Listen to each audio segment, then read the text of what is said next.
Okay, so I'm gonna share my screen and we can start the session.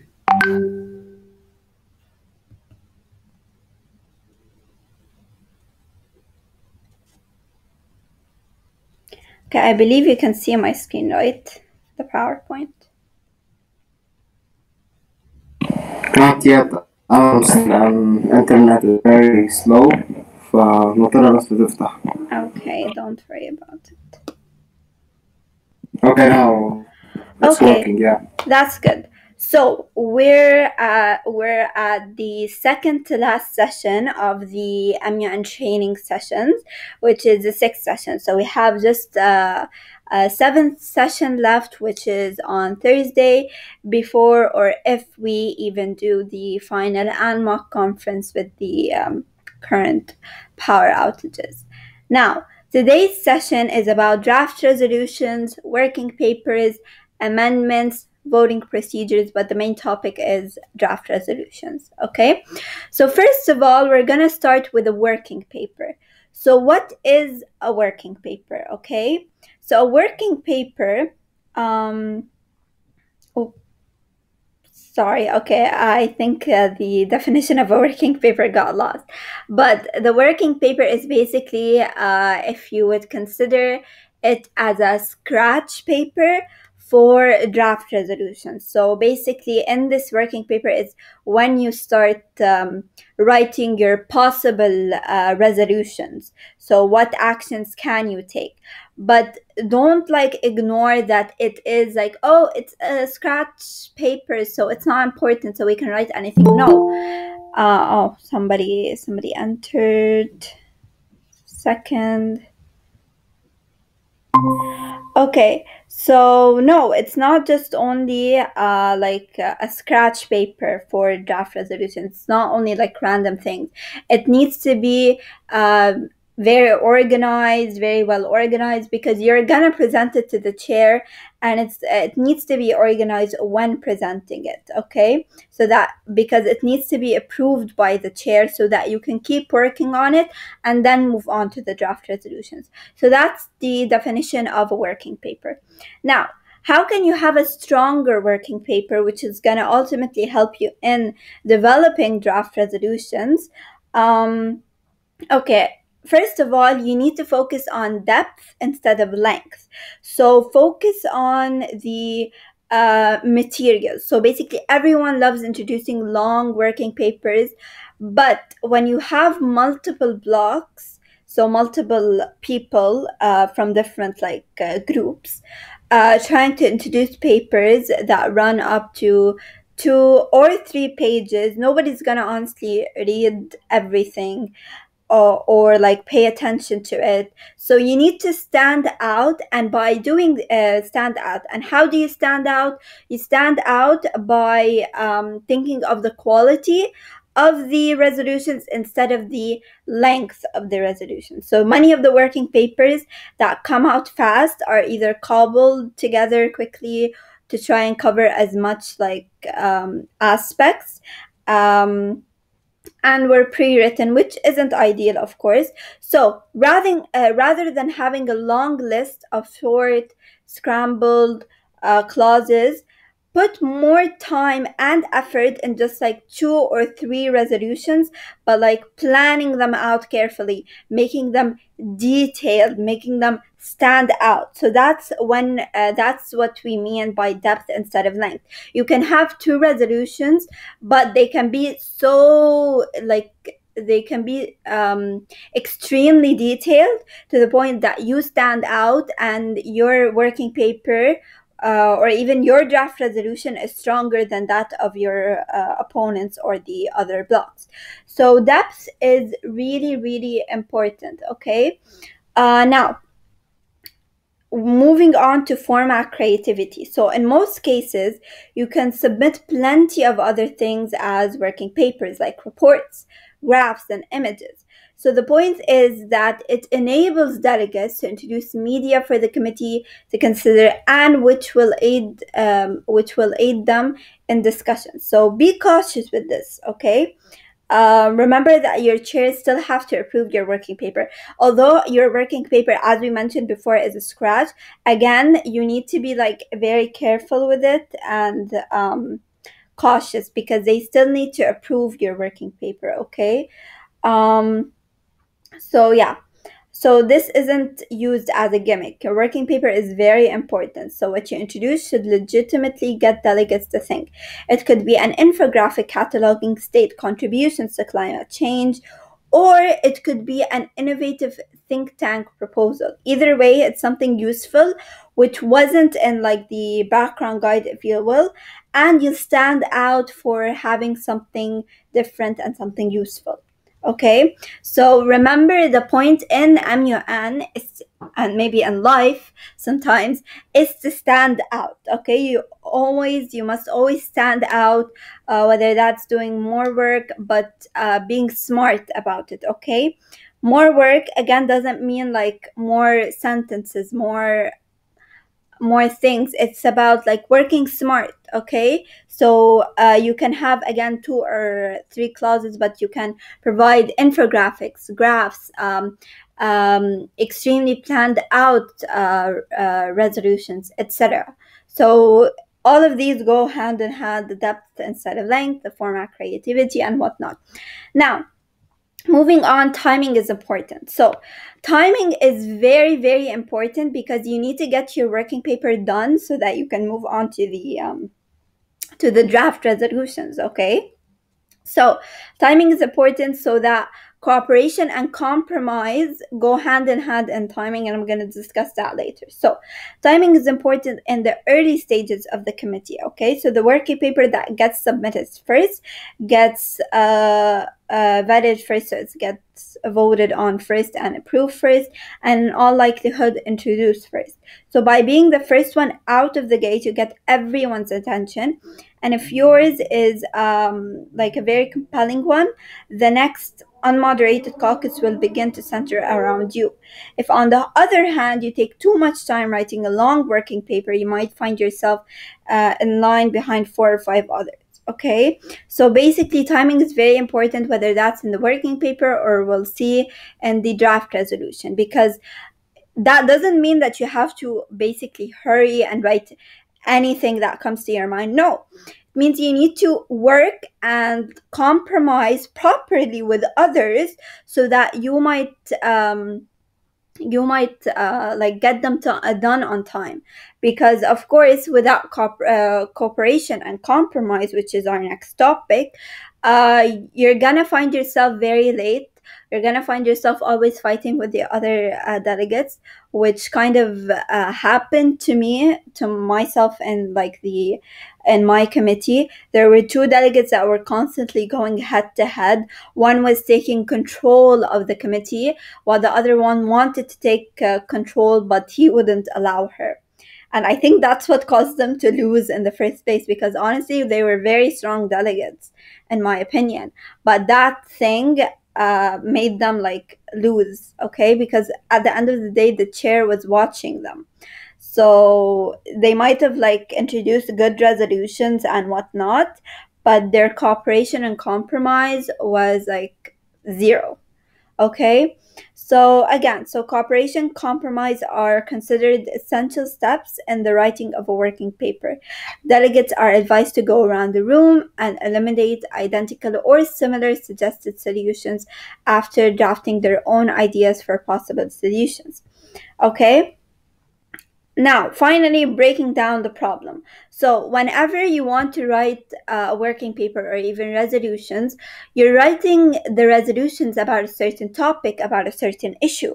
So, you can't write the resolutions if you don't break down the problem, seeing who's involved, seeing why they're involved, seeing the different aspects of the problem. Will it work implementing this? Will it work implementing that?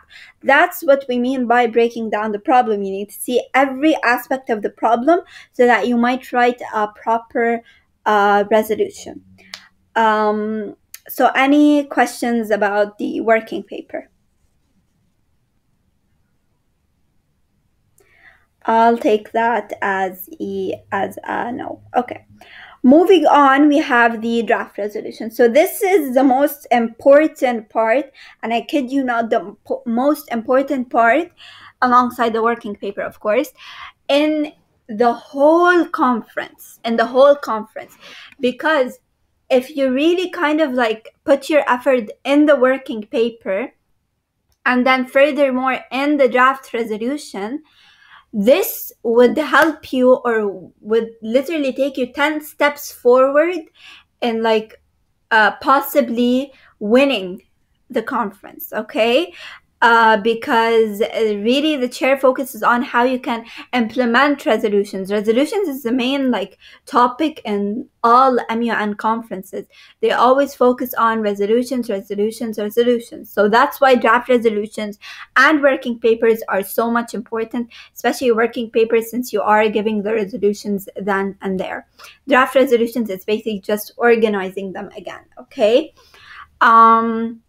so please focus. If you're gonna put your efforts on something, put your efforts on like the draft resolutions. Even if you didn't like participate in the speeches a lot, or like the moderated and a moderated caucus, or you didn't present as much speeches, try like doing most of your work, or like most of your energy, putting most of your energy on the working paper and draft resolutions, because that will take you like up high.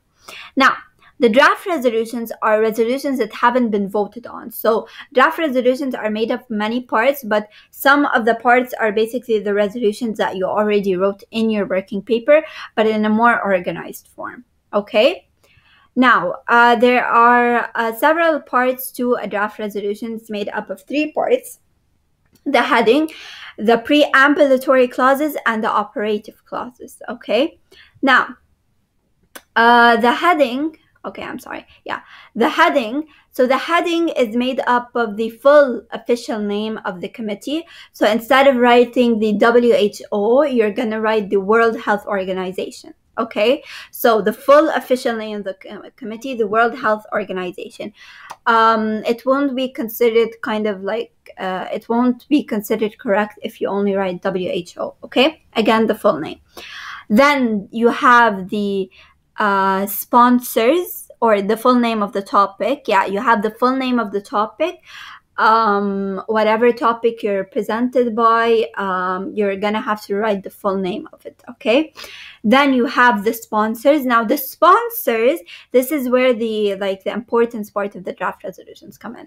So the sponsors are the ones that contributed the most in the draft resolution. So you can have 2 to 3 sponsors. So for example, if there are 10 countries in your block, okay, in your group, because again, within a committee, so if you're representing WHO committee, and you have like 200 countries, for example, in the committee, those countries are going to be separated into blocks, and those blocks are going to write, each block is going to write a draft resolution. So that's what I mean by a block, a group of countries, certain amount of countries.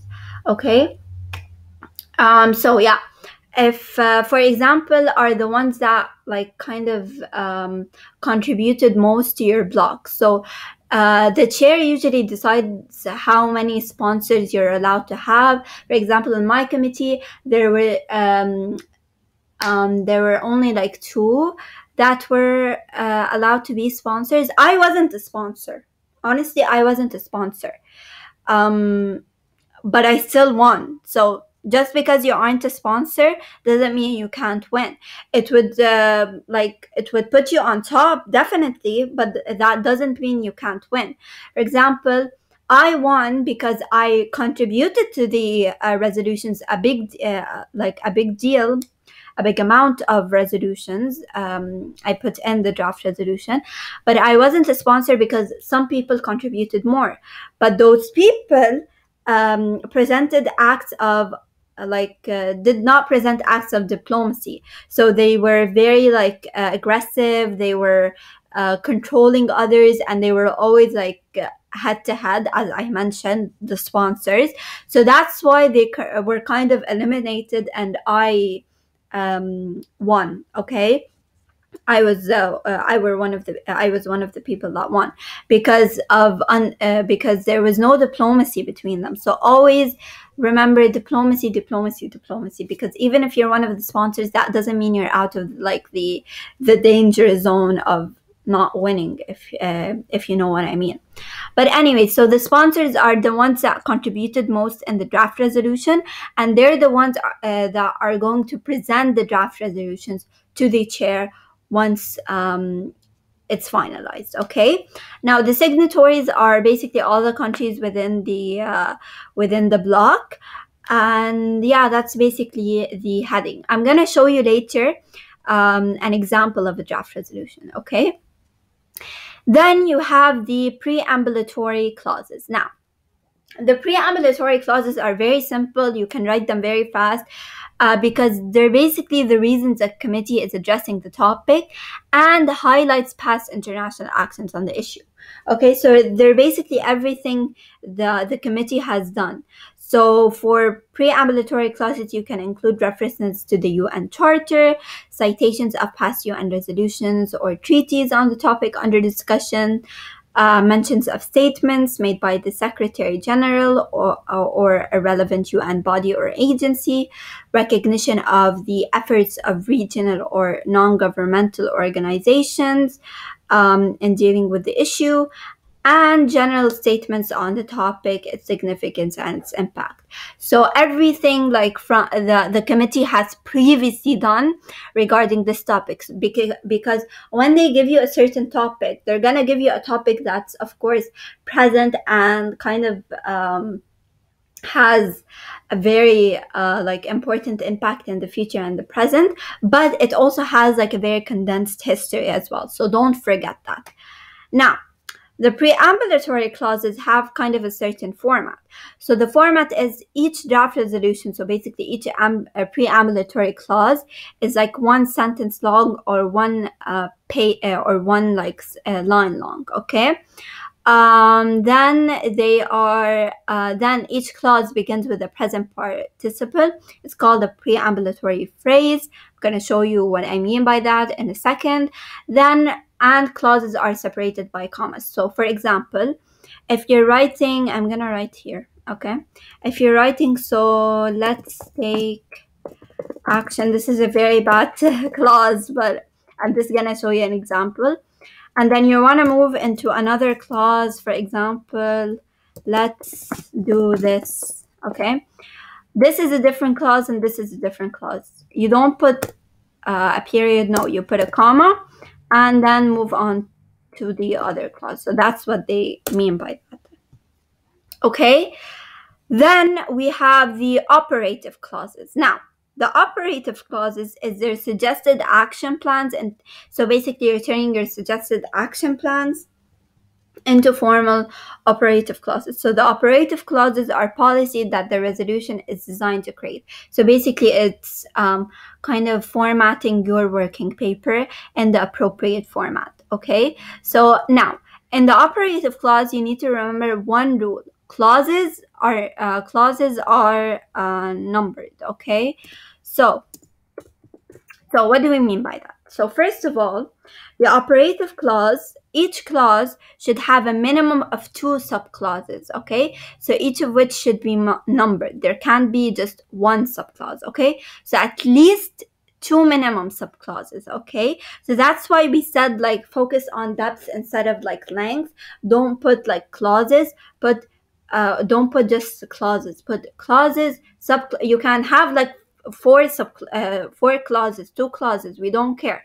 But kind of detailing them is by using subclauses. Okay, so that's why we focus on the subclauses. Okay, then except for the last subclause, which ends with a semicolon, subclauses are separated by commas. Okay, so same thing with the clauses and the preambulatory clauses. They are separated by comma, but the last one is ends with a semicolon. Okay, and then semicolons are used to separate clauses with a semicolon and the word and the second to last clause comes to a close. The last clause is followed by a dot. So basically the last clause, the last operative clause, not subclause, clause ends with a period, okay? Now, and the clauses are separated by semicolons. Okay, semicolons and usually the word and. You're not going to understand what I'm saying until I show you an example, which I'm going to do in a second. Finally, clauses begin with an underlined present verb. Okay, so you're going to underline the first present verb you use. Now, these are, you're going to use operative phrases. So this is what we mean by the present verbs. Those are the operative phrases. And here's what we mean by the preambulatory phrases, okay? So the present participle and the operative phrases, okay?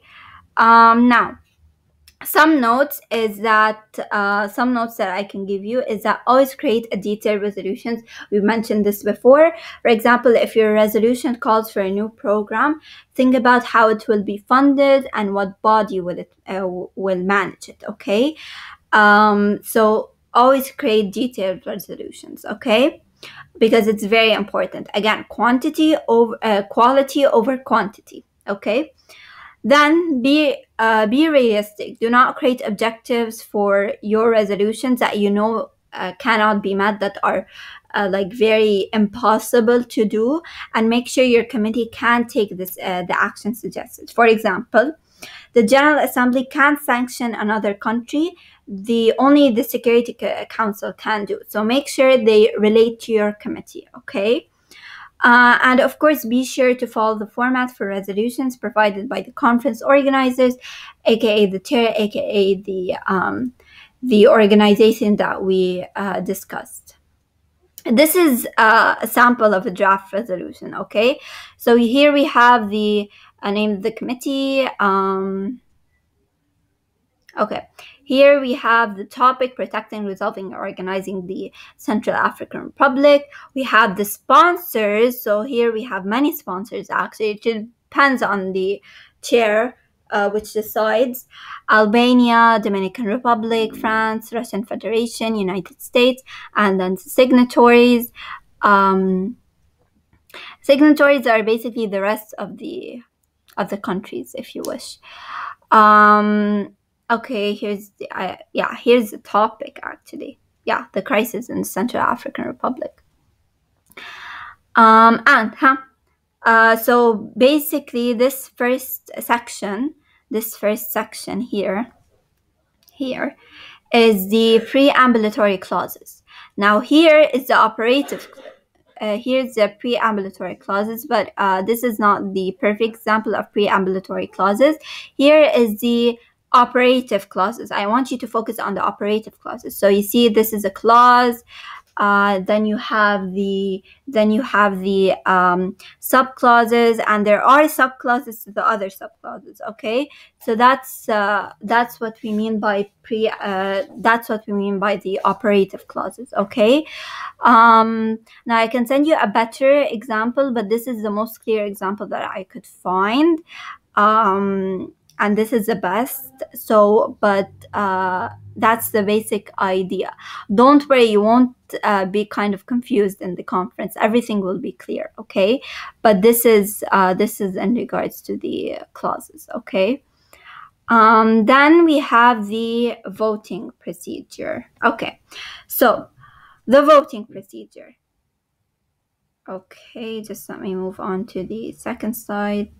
Okay, so the voting procedure. So in the voting procedure, the delegates present their draft resolutions to the chair, okay, to the chairperson. So after they finalize them, the chair then goes over the format and the content of the paper with a fine-tooth comb. So they're gonna be very picky, and they're gonna be very kind of attentive towards everything, okay?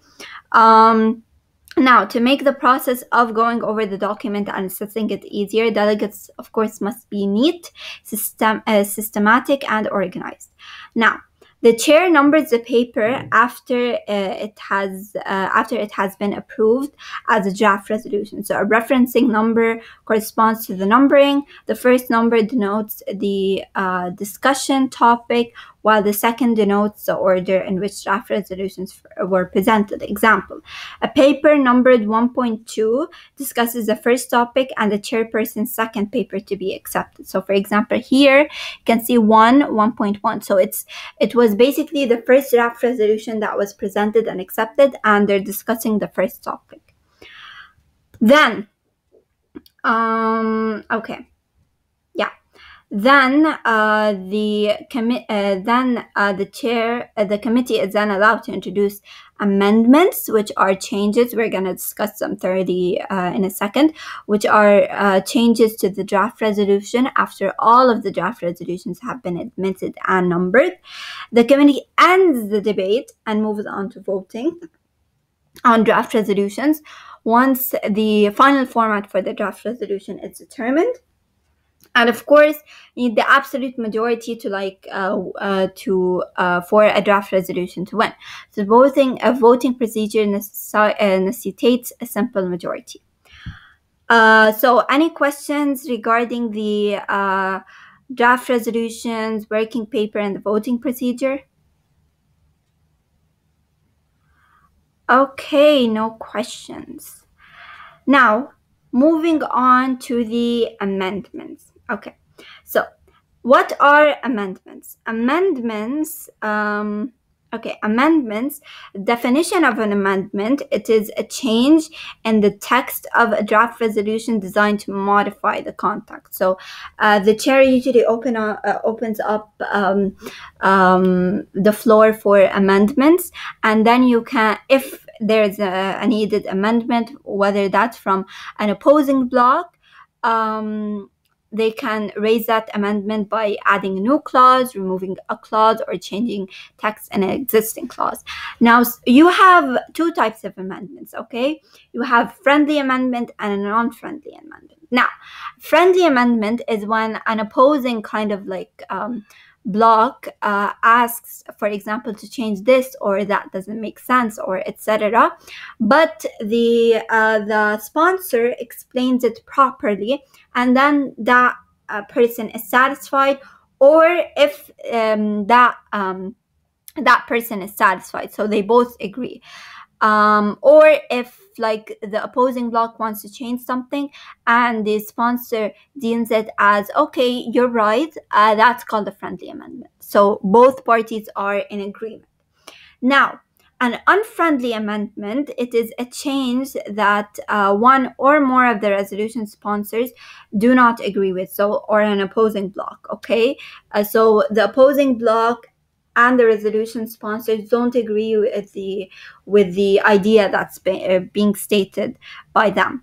So when an unfriendly amendment occurs, there will be a debate with each amendment having 3 minutes to present both sides. So there is a with and against. The amendment will be voted on after the debate, so after the debate closes between the two sides. And that's basically it in regards to the amendments. And we've reached the last of the session.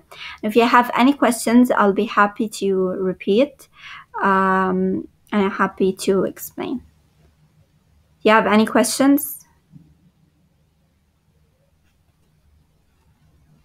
Any questions at all?